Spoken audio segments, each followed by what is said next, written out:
యుగాంతం తప్పదా? బాబా వంగా జోస్యం నిజం కాబోతుందా అంటే ప్రస్తుతం ఎక్కడ చూసినా కూడా ఇదే చర్చ కొనసాగుతోంది. జపాన్లో ఈరోజు తెల్లవారుజామున నేను ఈ వార్త చెప్పే సమయానికి ఎగ్జాక్ట్గా అక్కడ ఆల్రెడీ ఒక భూకంపం సంభవించింది. సుమారుగా 5.5 నమోదైంది. సో చాలా భారీ భూకంపంగా చెప్పాలి.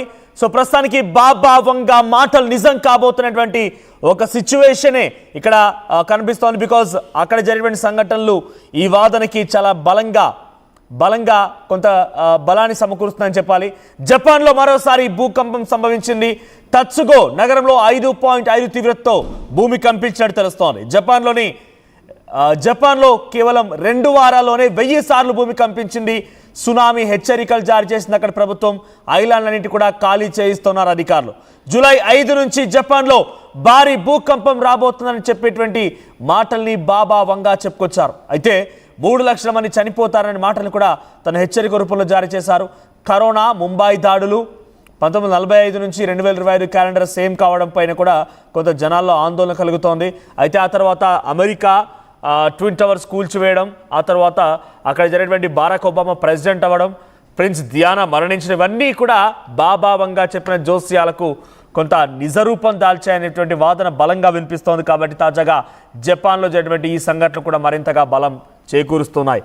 సో తత్సుగో అనేటువంటి ఐలాండ్ దగ్గర, టొకారో ప్రాంతం దగ్గర 5.5 నమోదైంది రెక్టార్ స్కేల్ పైన జపాన్లో భూకంపం. తెల్లవారుజామున 5 గంటల 30 నిమిషాల సమయానికి, మనకు వాళ్ళకి 4 గంటల సమయం తేడా ఉంటుంది. సో నేను ఈ వార్త చెప్పే సమయానికి ఆల్రెడీ అక్కడ భూకంపం సంభవించింది. సో సంభవించి కూడా అక్కడ అంతా కూడా ఇప్పుడే కుదుట పడుతోంది. తెల్లవారున వాళ్ళందరూ కూడా లెగుస్తూ ఉన్నారు.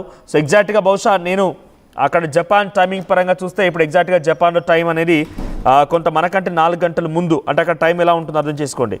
సో ఇప్పటికే అక్కడ భూకంపం సంభవించింది. ఆల్రెడీ భూకంపం సంభవించి ఎగ్జాక్ట్గా ఇప్పుడు జపాన్లో టైం 11:30గా వస్తుంది. అంటే మనకు వాళ్ళకి 4 గంటలన్నర తేడా. సో మనకంటే 4 గంటలన్నర ముందే వాళ్ళకి అక్కడ భూకంపం వచ్చింది. అంటే తెల్లవారుజామున జపాన్ టైమింగ్ ప్రకారంగా 5 గంటల 30 నిమిషాల సమయంలో తత్సుగో అనేటువంటి ఒక ఐలాండ్ దగ్గర 5.5 రెక్టార్ స్కేల్ పై నమోదవుతూ ఒక భారీ భూకంపం సంభవించింది. అయితే దీని ప్రభావం సుమారుగా కేవలం అక్కడ డెప్త్ ఎంతో తెలుసా? భూకంప కేంద్రం కేవలం 10 కిలోమీటర్ దగ్గర నమోదైంది. ఇక్కడ మీరు డైరెక్ట్గా దాని అథెంటిక్ ఇన్ఫర్మేషన్ కూడా చూడొచ్చు. ప్రభుత్వం ఏం చెప్తున్నాయనేది ఒకసారి ఆ థర్డ్ బాక్స్లో మీరు చూడండి, కింద కనిపిస్తోంది. ఒకసారి ఫుల్గా ప్లే చేయండి పీసీఆర్ అది. సో జపాన్ ఎర్త్క్వేక్స్, అక్కడి ప్రభుత్వం ఏం చెప్తోందంటే కనుక Japan earthquakes risk from July 5th to 6th strong earthquakes may occur in the southern and western regions. 96%, 96%. అక్కడ రెడ్ కలర్ మార్చండి. ఇది నేను చెప్తున్న మాట కాదు, జపాన్ ఎర్త్క్వేక్స్ తన అఫీషియల్ ట్విట్టర్ ఖాతాలో ఈ విషయాన్ని వెల్లడించాయి.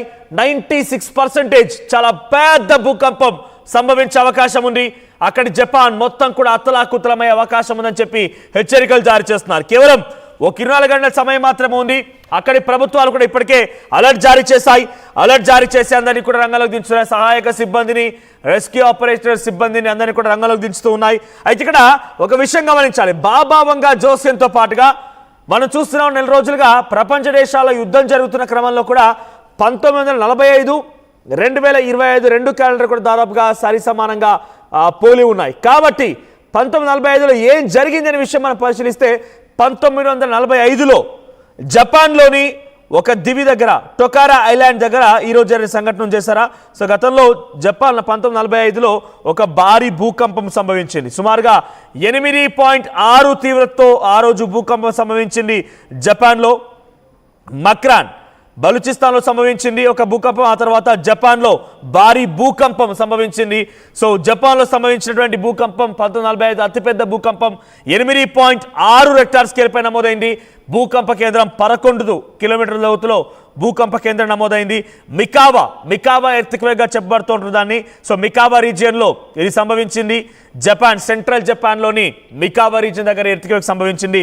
సుమారుగా ఆ సమయంలోనే 1945లోనే ఏదైతే ఆ రెప్లికేషన్ ఉందో, క్యాలెండర్ రెప్లికేట్ అవుతుందని చెప్తున్నారో, ఆ రోజు నేను చూశాను 1945కు సంబంధించి నిజంగా ఏం జరిగిందని నేను గూగుల్లో సెర్చ్ చేసి చూస్తే 8.6 రెక్టార్ స్కేల్ పై నమోదవడంతో పాటుగా సుమారుగా 7,000 మంది మరణించారు. అప్పుడే 7,000 మంది మరణిస్తే సుమారుగా 30,000 మందికి చాలా తీవ్రంగా గాయాలయ్యాయట. ఒకే రోజు కేవలం కొన్ని కొన్ని నిమిషాల పాటుగా భూమి కంపించింది. 8.6 రెక్టార్ స్కేల్పై నమోదైంది. ఆ రోజున సుమారుగా 7,000 మంది మరణిస్తే 30,000 మందికి చాలా తీవ్రంగా గాయాలయ్యాయి. అయితే సునామీ హెచ్చరికలు జారీ చేశారు, కానీ సునామీ రాలేదన్నట్టు తెలుస్తోంది.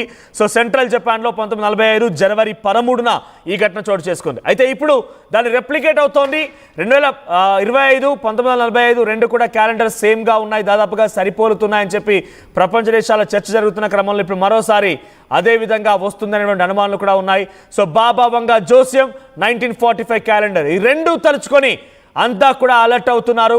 సో ప్రపంచ దేశాలన్నీ కూడా ఒకసారిగా డెఫినెట్గా కొంత ఆందోళన గురవుతున్న పరిస్థితి కనబడుతోంది. సో ఇప్పుడు తాజాగా ఈరోజు తెల్లవారుజామున కూడా 5.5 రెక్టార్ స్కేల్పై నమోదవడం కూడా దీనికి మరింతగా బలం చేకూరుస్తోంది. కేవలం 2 వారాల్లోనే 1000కి పైగా భూకంపాలు సంభవించాయి. 2 వారాల్లోనే 1000కి పైగా భూకంపాలు సంభవించి జపాన్ మొత్తాన్ని అతలాకుతలం చేస్తూ ఉన్నాయి. సో ప్రస్తుతానికి ఎలా ముందుకు వెళ్తోంది, అక్కడ ప్రభుత్వం ఏం చెప్తోందంటే కనుక జూలై 1నే పెద్ద ఎత్తున ఇది అంచనా వేసింది.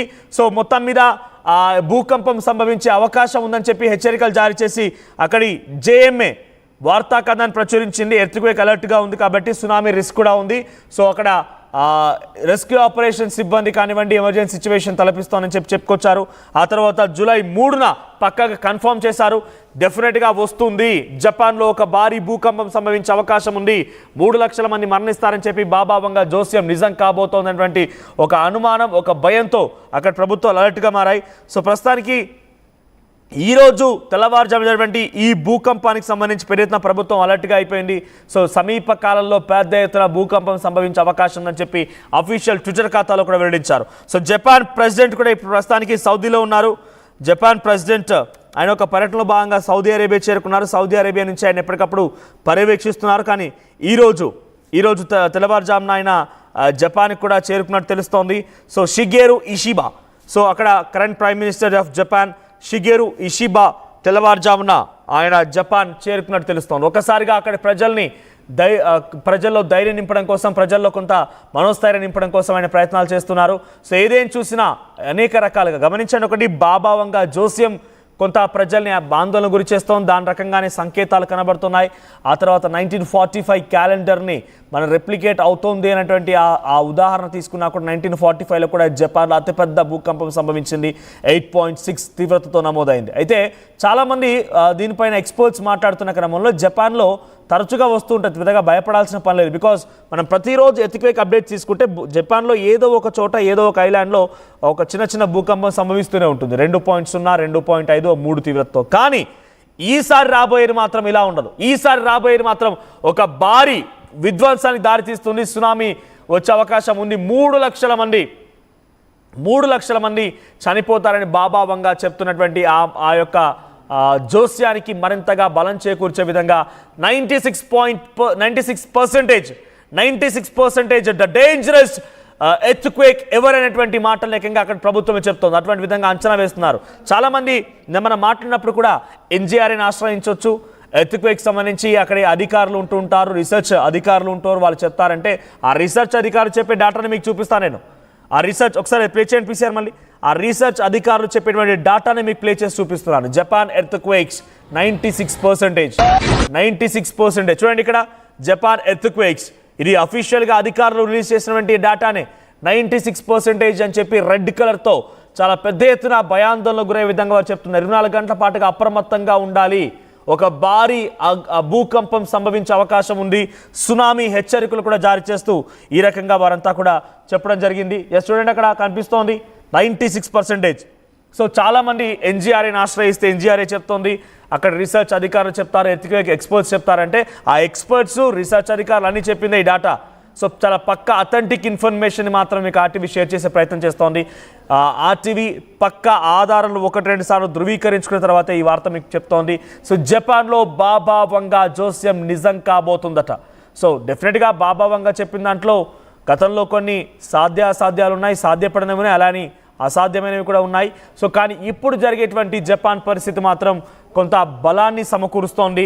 బాబా వంగా జోస్యం 1945 క్యాలెండర్ రెండు కూడా జపాన్లో ఒక భారీ భూకంపం రాబోతోంది, 3 లక్షల మంది మరణించబోతున్న దానికి చాలా బలమైనటువంటి ఒక వాదనని ఇస్తున్నట్టు కనబడుతోంది. సో ఒక డెఫినెట్గా